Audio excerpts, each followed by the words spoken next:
In the midst of this pandemic, when we see so many people struggling emotionally, people losing their jobs, their incomes, their retirements, fearing that they'll lose their home or lose a loved one, it's natural to ask the question, what is God doing? What could God be doing at all in a time like this?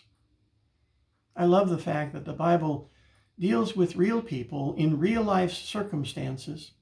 In fact, even in our time that feels like a wilderness time for so many of us, I'm encouraged by the fact that God gives us several examples in His Word of people who faced real life wilderness experiences, and we see how God worked in them and brought them through them.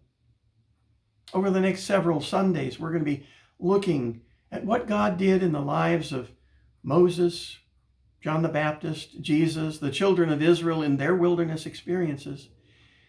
For you see, as we do, I believe that we'll find hope and help for our own present wilderness experience. Looking at Exodus chapters 2 through 4, we see a before and after picture of Moses and what God did in his life through his first wilderness experience. That not the time when he took the children of Israel into the wilderness, but in his own personal journey into the wilderness. Probably most people today are familiar with Moses, whether they're religious or not. You see Moses in our literature. We see him in our works of art. We see him in our movies and also in our Broadway productions. He's a poor, endangered child who gets a break and is adopted by the wealthiest, most powerful family in all of the land. And while he realizes he's not exactly the same as the rest of the people in his family, and the fact that he actually was partly raised by his birth family, unknowing to that adopted family, an experience that made him sensitive to the plight of his birth family. Nevertheless, he experienced both the privileges and the benefits of the royal family.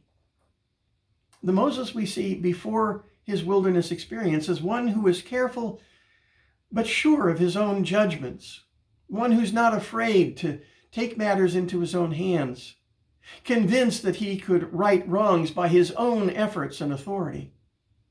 In what he saw as righteous anger, he killed an Egyptian who was mercilessly beating one of his kinfolk. And he was confident that he had pretty much gotten away with it. He buried the body out in the desert and thought nobody would know. This led him to see himself as a civil rights crusader, one whom his people would look up to and admire and appreciate. But when he tried to break up a fight among two of them, approaching them with the voice of reason, the aggressor turned on him and challenged him, asking Moses what made him so high and mighty.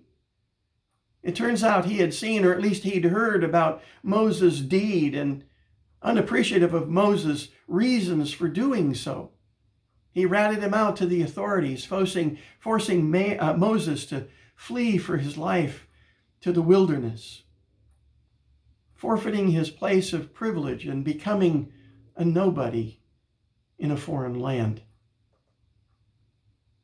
Despite this, in Exodus chapter 2, verse 17, we see that Moses continued to stand up for those who were being oppressed or assaulted. This time he protected 7 female shepherds against several male shepherds who were trying to abuse them and threatening them.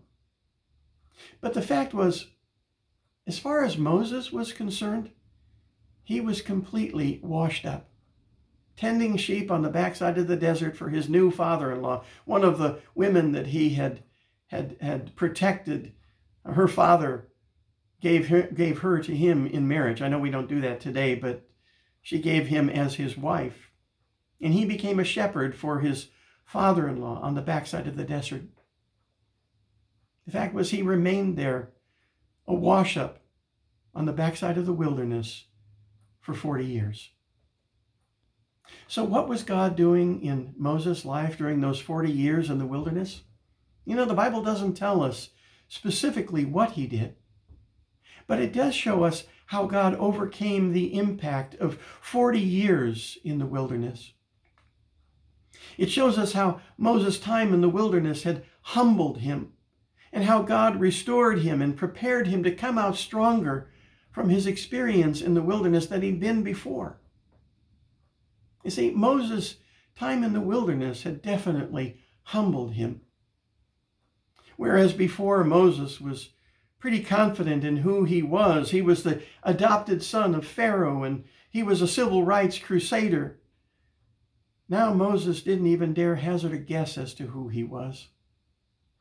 Whereas before, Moses was confident in his own authority to command people to do or not do things, now he feels that nobody would accept his authority. Whereas before, Moses thought he had the right words to convince his fellow Israelites of the rightness of his cause, now he had no clue what to say to his people, let alone to Pharaoh. And he himself had a hard time believing that anyone would believe anything that he had to say. So deep-seated was his fear about all of this that even when God assured him that, yes, they would believe him, he repeated his question again, but what if they don't believe me? You see, whereas Moses was pretty confident of his speaking abilities in the past, now he can't even remember being able to speak well at all. Doesn't that happen sometimes? We're going through a bad time and we have a hard time remembering anything good. So beaten down is Moses that when he runs out of valid objections, he just simply cries out, I'm sorry. I just can't. Please call somebody else. That's what our wilderness experiences can do to us. They can rob us of all confidence in our own abilities, convincing us that we're really washed up, that there's no hope, that what we are now, what we have now is the best that we should be able to expect. But you know what? That fails to take into account the power and the purposes of God. For you see, in the very same chapters that recall all these things about Moses, we see how God met, restored, and prepared Moses to come out of this wilderness time all the stronger. Where Moses no longer had a clue of who he was, God greeted him, reminding him that he, God, was Moses' God and the God of his forefathers. Whereas Moses could see no way that he could stand before Pharaoh and speak to him, God points out to him that the only important thing is that he, God himself, would be with him when he went to speak to Pharaoh. Whereas Moses was correct that nobody probably would accept his authority, God assured Moses that he, God, was sending him to them with his own delegated authority. It wasn't Moses' authority, it was God's authority. Where Moses found it almost impossible to believe that anyone could believe anything he had to say, God not only gave him the words to say, he told him exactly what to expect. That the elders of his people would believe him and would go with him to Pharaoh. That Pharaoh would not believe him and would not grant them any of their requests. And that God ultimately would prevail over Pharaoh. And not only that, that God would work and move in the Egyptians so that they would help his people leave Egypt. They would give them the money and the supplies they needed for their journey. In addition, God gave Moses 3 miracles that he could perform that would convince the Egyptians to believe him and his people to believe him and accept his delegated authority. And whereas Moses pled absolute personal inadequacy, God reminded Moses that none of that was dependent upon Moses anyway.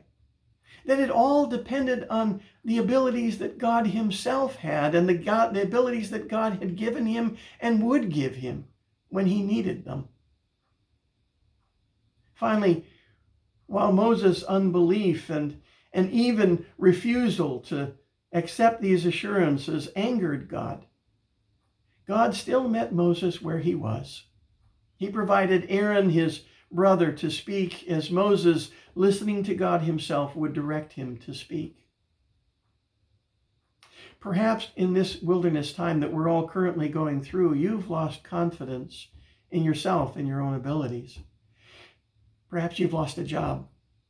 Perhaps you've been furloughed. Maybe you've had to close a business, at least temporarily, maybe perhaps permanently. Maybe you've lost a well-planned out investment income. Maybe you find it difficult because you're now labeled among society's most vulnerable people, something you don't see yourself as.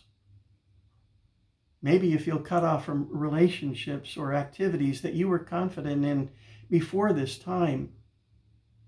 Maybe you're feeling even less confident the longer that this shelter-in-place order stays in force. The good news for us today from Moses' experience is that God is able to restore you and me, no matter how far down we fear that we've fallen. He is here to remind you and me not only who we are, but whose we are. He's promised to be with us. In fact, he said he would never leave us nor forsake us. He's here to give us his authority as we obey him and do the things that he shows us to do. He's able also to provide whatever we need as we look to him. And where you and I might feel inadequate, the good news is that he's not blown away by that, because we don't have to be. He is. As you look to him, as we let these words assure us, he will make us stronger coming out of this wilderness that we're currently facing. And that's the good news.